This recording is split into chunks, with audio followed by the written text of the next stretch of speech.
An alien race from the depths of space colonizes Earth. Millions of people from around the world are sent to work in mines on other planets. Those left on Earth are controlled with implanted tracking chips and giant alien robots positioned around the perimeters of cities. Oh wow, you hear me? Ah! Chicago, 2019. The city is under martial law due to a massive alien attack on all major cities of the world. The Drummond family, a father, a mother, and their 2 sons, tries to leave the city, but all exits are blocked. When a police officer stops their car at one of the exits, the father presses the gas pedal and breaks through the blockade.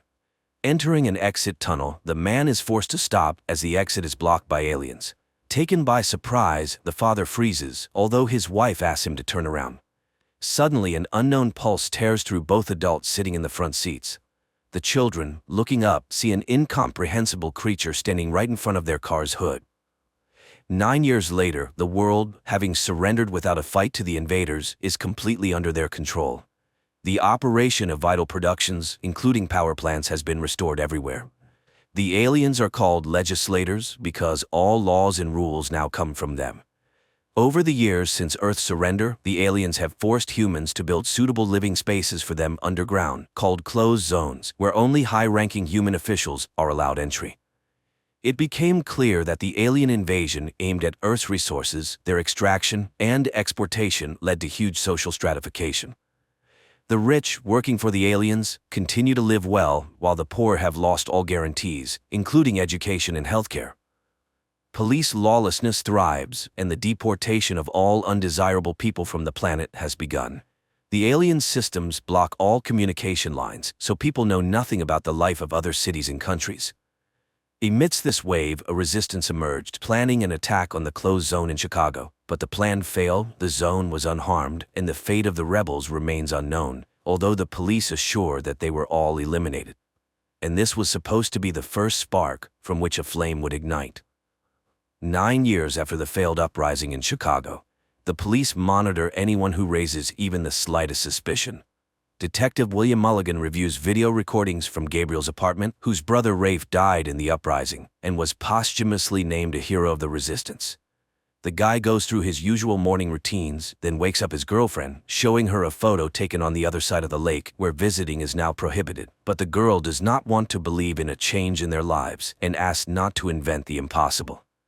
Gabe leaves the house where his friend, who has obtained and repaired a boat, is already waiting for him, so they can sail out of the city tonight. But Gabe reminds him that he is under round-the-clock surveillance. Meanwhile, Mulligan reviews the newspapers and sees an advertisement for the Phoenix fire suppression system, after which he goes to his old friend Jane, who now runs a brothel. At the entrance, he sees the Phoenix emblem on the wall and notices the police chief.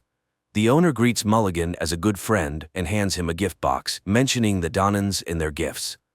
Returning to the police station, he shares his findings. Phoenix exists and is preparing something for the New World Masters, but his partner does not believe that anyone could have survived the last purge. At this time in the subway, 2 resistance members meet because the newspaper advertisement is a battle readiness order given by their leader, whom they call First. He has learned that there is an entrance to the zone through the stadium, and soon there will be a Unity Festival, which high-ranking aliens will attend. The only thing left is to infiltrate.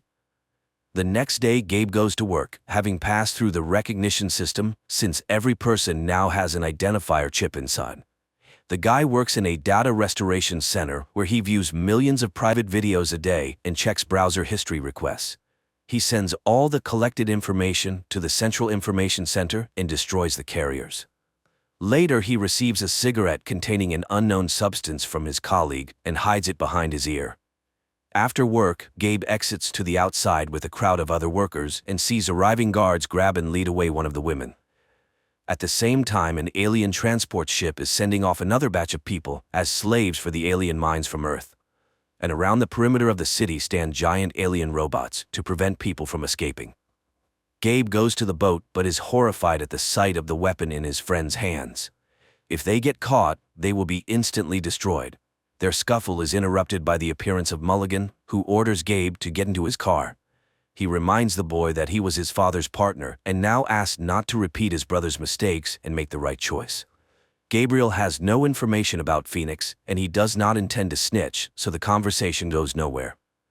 Gabriel goes to the person he is supposed to sell the acquired cigarette to, but the potential client pushes the boy into his van and, putting on them special collars that jam the tracking chip signal, drives him to the center of a destroyed district, where in one of the surviving buildings, Gabe meets his living brother.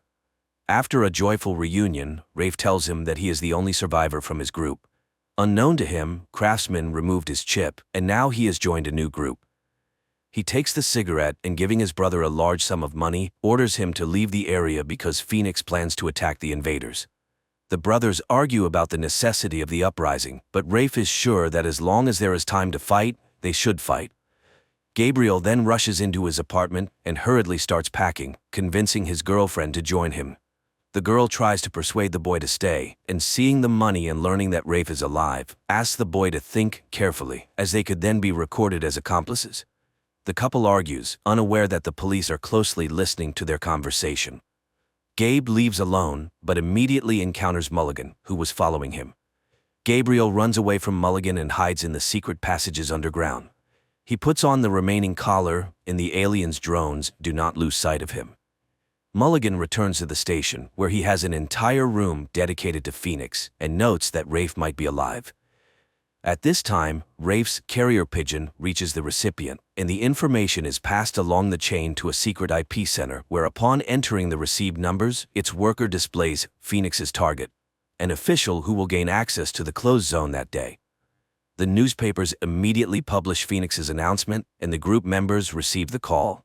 One of them, working on the radio, plays a conditional track heard by a man with a dog, who immediately takes her for a walk. Her bark is heard by a mechanic girl who rushes to her car. Later they arrive at an underground clinic where a doctor performs complex operations to remove the tracking chips. Then, he hands over the chips extracted from law-abiding citizens previously deceased from diseases, as well as special containers that need to be kept in the mouth, so they too will be recognized as law-abiding citizens. Meanwhile, one of the resistance members, serving as a priest, meets with Rafe.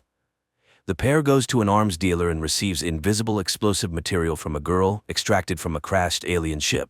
If attached to an organic carrier's skin or hair, scanners will not be able to detect it. Later, the resistance group gathers together. The leader distributes containers with new chips and shows a photo of the person who will go to the aliens. Lastly, he hands out poison capsules to everyone, which will help avoid being captured alive by the enemy. The group freely enters the festival and attaches the invisible alien explosive device to an official. He goes to the arriving aliens and explodes with them. The city is immediately locked down, and the police block the streets to find the attackers. The priest is the first to die, caught in gunfire. Rafe is caught by one of the aliens and tries to escape from it, hiding in a van. This is seen by the guy's comrades, who come to his rescue and destroy the alien. The surviving rebels try to escape from the city, while the aliens bring in hunter warriors from another world, and they quickly track down Rafe and his accomplices. Enraged, the legislators prepare to destroy the district where, according to their information, the resistance is based. Mulligan tries to persuade the police chief, who is heading to report to the aliens, not to allow this because he needs time to catch the suspects. But he is reminded that the decision is made and his search interests no one. Raids begin in the city, during one of which Gabe is captured, while his brother and two of his comrades reach the station and board buses 2 minutes before the expiration of the chips from law-abiding citizens. But when it seems they have managed to escape, the buses are stopped by the hunters. Realizing his capture is inevitable, one of the group takes the poison capsule. The mechanic girl attacks a hunter and is instantly vaporized. Rafe tries to run but is captured and brought to the police, where his brother is being interrogated at the same time. Mulligan shows him how Rafe is tortured to make him talk about Phoenix and give up first. Gabe learns that the city is preparing for destruction and agrees to send a message to the leader. He is brought to the surviving members of the resistance, and hearing that the guy allegedly knows ways into the zone, they agree to connect him with first. Gabe is brought to Jane Doe, who is number 1 and the leader of the resistance in the city. Upon seeing the boy, the woman calls him by name, which confuses Gabrielle, and at that moment, a police squad raids the brothel and kills Jane. The investigation reveals that Jane had installed listening devices to record conversations with police officers she served to gather secret information. Later, during a briefing with the aliens, Mulligan names the members of Phoenix who, learning about the death of First, voluntarily left this life.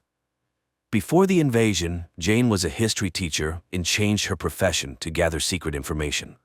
Mulligan presents recordings obtained in the brothel, where it is heard that the police chief actively leaked secret information about the aliens.